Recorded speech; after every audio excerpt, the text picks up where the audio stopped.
Western functional art is so distinctively of the region, and while it does relate to other functional art movements in other parts of the country, it is very much born of place.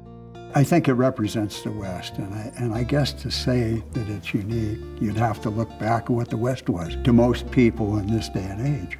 Many of us grew up playing cowboy or an outlaw, and it was just an important part of our passage of life. I think much of Western design reflects that in terms of the imagery used, in terms of materials used, in terms of the boldness and sometimes brashness of the construction. People were looking for something that functioned well and was beautiful. It has a particular laid-back freedom feel to it. It's like the American cowboy. People from around the world can look at and they say, well, that's Western.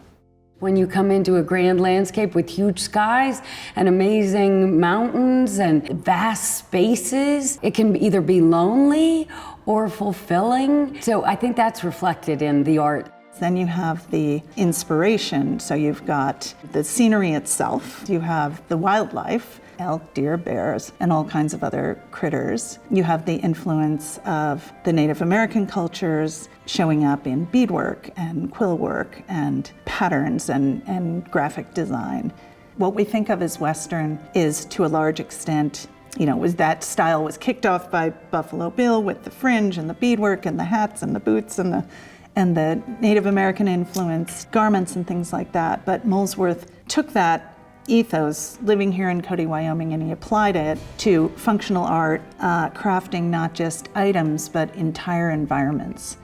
Molesworth cut the burl down the middle, took both sides, and placed it on the corners of a chair. And I mean, that's just audacious, but it's wonderfully creative.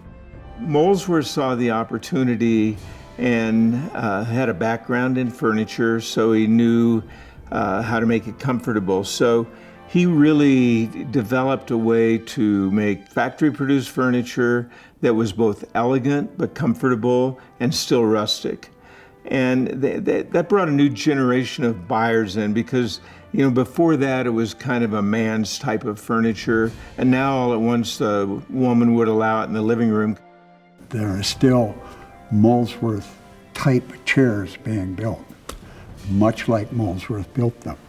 And I suppose you could forge a Molesworth if you really put your mind to it.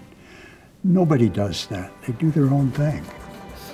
It's really important to see someone working with their hands, because a lot of people, they'll come to the shop and look at the work and they'll say, well, what kind of machine did this? It's not machine work. It is all done with the hands. It's all carved, hand cut, hand stamped, and shaped, and all of the history and the background and everything comes through the individual into your hands, out onto the work. I would say there's no one heyday of Western functional art that one can point to. It is a ever-evolving movement that has basically been on a continuum from the 1880s until now, and it's still going strong.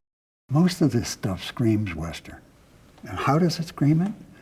Again, with the iconography, with the materials made, with the human touch that each piece has been slathered with.